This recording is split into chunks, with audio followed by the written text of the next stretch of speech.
मोटी कमर वाली बहू पार्ट 2। अरे याद है ना वो मोटी सी कमर वाली बहू? उनके दिन अभी भी नहीं फिरे। वो फिर एक बार अपनी कमर को लेकर चर्चा में है। कैसे? देखिए।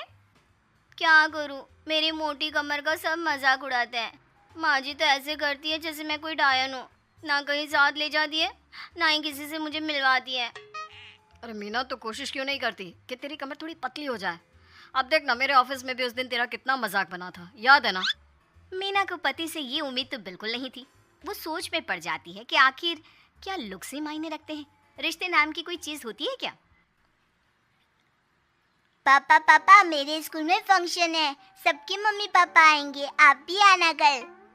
अरे नहीं बेटा, कल तो मेरी ज़रूरी मीटिंग है, कल नहीं हो पाएगा बेटा।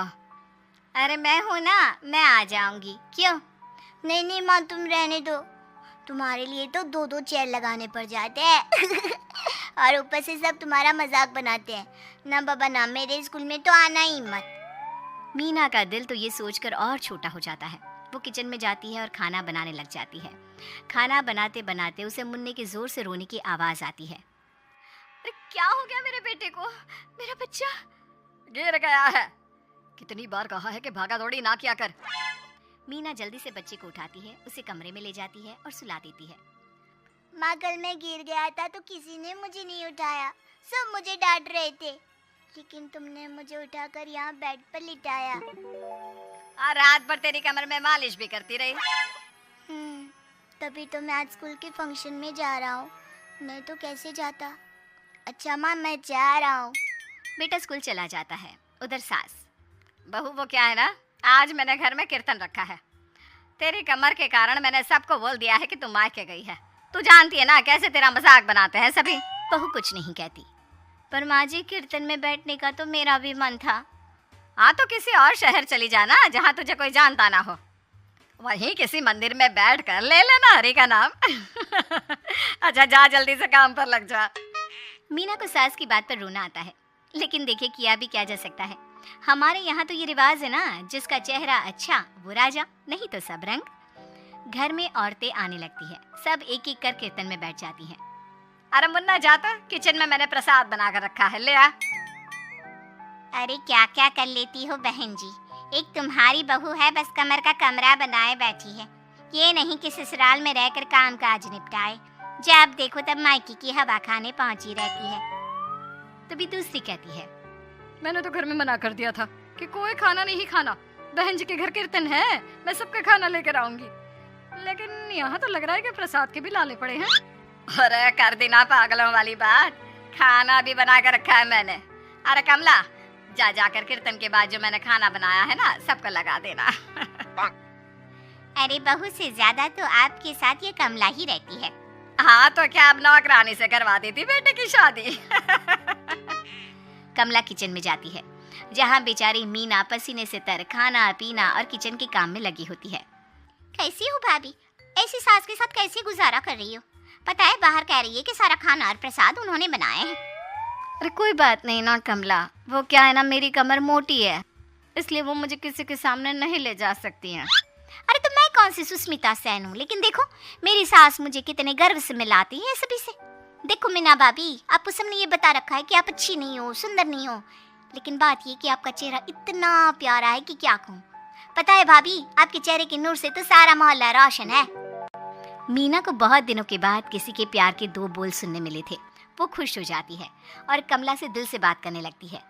पता है कमला, जब मैं कॉलेज में थी ना, तो एक बार मेरी तस्वीर अखबार में छपी थी। मैं फूलों की प्रदर्शनी देखने गई थी, तो वहाँ किसी ने फूल के साथ मेरी फोटो खींची थी और लिखा था फूल से भी सुंदर।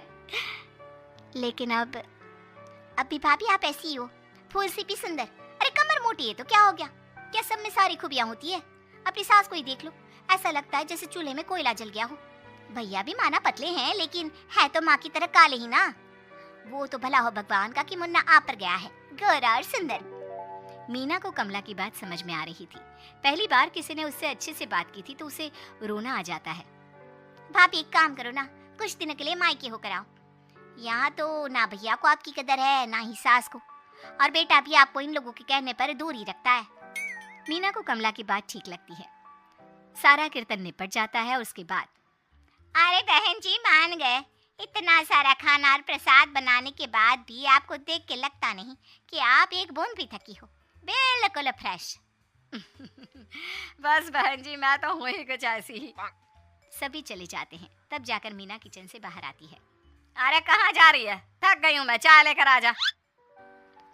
माँ जी चक्कर आ रहा है, सर दुख रहा है, कब से किचन में बंद थी, गर्मी में पसीना भी बहुत आ रहा था, जरा कमरे तक जाकर पसीना सुखा लूं। अरे तो होती ना कम सिन कमर की मालकिन, बिठा देती मैं सबके सामने। अब क्या आपने बेइज्जती कराती? बस माँ जी मैं तंग आ गई हूँ, मैं अपने मायके जा रही हूँ। जब मेरा होना आप लोगों को इतना अखरता है तो मैं क्यों यहाँ रहूँ, क्यों ना मैं माँ के पास जाकर आराम ही करूँ। तभी वहाँ पति आ जाता है। देखो ऐसा नहीं है, लेकिन हाँ कुछ दिनों के लिए तुम जाना चाहती हो तो हो आओ, लेकिन यहाँ हम सबको तुम्हारी ज़रूरत है। मीना पति की इजाज़त के बाद मायके जाती है, लेकिन वहाँ भी भाभी। अरे मीना दीदी, आज ही आना था क्या आपको? आज तो मेरे मायके वाले आ रहे हैं। दीदी आपकी कमर का मजाक फिर बनाएंगे वो लोग। अरे मीना एक फोन तो कर देती आने से पहले। अरे मीना क्या हाल बना रखा है शरीर का, कितनी प्यारी बच्ची थी हमारी, क्या हाल कर लिया। मीना को दुख होता है, वो घर के अंदर जाती है जहाँ। दीदी आप तो दलिया लेंगी ना? सबके लिए वैसे आलू के पराठे बने हैं, मैं जानती हूँ आपके फेवरेट हैं आलू के पराठे, लेकिन अब आपका शरीर ऐसा है कि आप तो दलिया ही खाओ। मीना को समझ में नहीं आ रहा था कि ये क्या हो रहा है। हर कोई जो अपना है वो क्यों उससे ऐसा व्यवहार कर रहा है। मीना दुखी होकर पास में रहने वाली अपनी सहेली के घर जाती है। सहेली का पति बोल पड़ता है, अरे ये कौन है? कौन है ये? मुझे इसी की तो तलाश थी। मीना उसके पति के इस तरह के रिएक्शन से परेशान होकर वापस जा रही होती है कि अरे मीना बिना मिले ही जा रही हो? ये तुम्हारे पति है ना, ऐसे कैसे चिल्ला रहे हैं मुझे देखकर। पता नहीं क्यों जी, मेरी सहेली को देखकर क्यों चिल्ला रहे हो? अरे रीना मेरी फिल्म की हीरोइन मिल गई, यही तो है वो लड़की, प्यारी सी सुंदर सी मोटी कमर वाली। अरे हाँ, मीना तो बिल्कुल उस लड़की जैसी है जो आपकी फिल्म की कहानी है। ये क्या बोले जा रहे हो तुम लोग? मीना मेरे पति बहुत बड़ी फिल्म के डायरेक्टर है, पता है ना तुम्हें? और मैं एक बहुत बड़ी फिल्म बना रहा हूँ शाहरुख खान के साथ। मैं चाहता हूँ कि तुम उसकी हीरोइन बनो। हाँ मीना हाँ, प्लीज ना मत कहना, और इसके लिए तुम्हें करोड़ों रुपए भी मिलेंगे।